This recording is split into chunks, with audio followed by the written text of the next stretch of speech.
My name is Buffalo Grass. Don't call me Hay. My name is Buffalo Grass. Leave me alone. An unflattering yet true-to-life portrait of the American landscape, one easier ignored than viewed. But if only for a moment, stop and examine it more closely. The images are transformed into something previously obscured. Homeless people are people first, that they could be my brother, they could be my sister, and we need to regard them as such.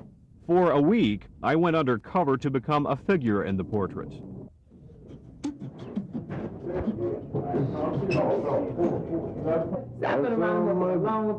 It's after midnight, and there's a long wait for beds at the Salvation Army Refuge. Where you get a jacket from? Same place you got yours. You stole it?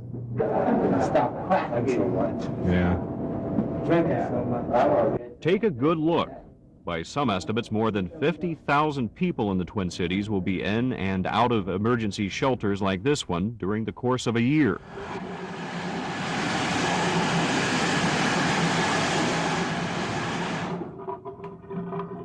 Getting a little worse each day. It is a life, for the most part, eluded by dignity. One of the most difficult things about being out on the streets is dealing with the boredom. Time passes so slowly. You get kicked out of the shelters in the morning. You gotta be out at when? 10 a.m. You have nowhere to go. Close up to 1:30 now. You haven't slept well the night before. Sir? Hello? Sir? Just bounce from one place to the next. Excuse me? You can't sleep in here. It's just resting my eyes. Sir. And when living on the streets, even the most trivial of problems can have a crippling effect. Say you lost your ID and wanted to get work, which is problem enough in itself. Been on the street for 5 days now. When I started, I had $8. Now I'm flat broke, so I'm going to try and get a job. AAA seems the place to start, a temporary labor agency offering minimum wage jobs. Well, you have to have identification. In order for us to hire you, you have to have identification. We have to be able to check off that we've seen your identification. Great, more snow. Well, no ID, no work. I'm told to go to the Social Security office across the street for help. Yes. Hi, how are you? I've lost my ID and the Social Security number. I was wondering how I would go about getting a new one. Okay, do you have anything with your name on it? No, I don't. It was all stolen. What we have to see is something with your name on it. It could be just about anything that's somewhat official. Pay stub. I just went over there to ask them for some work today, and they said to get work I had to have a Social Security number, so I come down here and they said to get a number I have to have a work paycheck or something. It just doesn't make any sense. Yeah, I know it.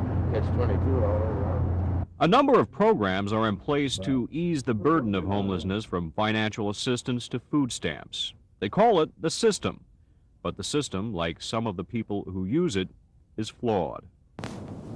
Oh, I gotta go sell my food stamps. Here you go. You got people who are just using it as a scam, right in there along with people who, who need the help. Where can you do that, man? Oh, you got something for sale? No, but if I get some, I want to sell them. Okay, let me know. It's come to me.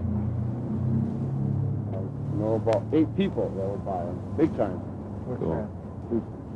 They got kids. That's the only people I sell them to, is people with kids. A lot of homeless are homeless because it's easy to be homeless. Dwight Hobbs should know. The college graduate has been there himself, but found a way out. Now employed by the university, Hobbs speaks frankly about the issue. Nobody can help you unless you're willing to help yourself, okay? Self-esteem, yeah, it's the root of any possible solution. He isn't saying anyone is beyond help. It's simply a matter of choice. So is caring. Well, I tell you, one reason they ought to care is because it could happen to them. That's one reason they ought to care. Of course, they don't believe that until you're standing in those shoes. Brad Woodard, KARE 11 News, Minneapolis.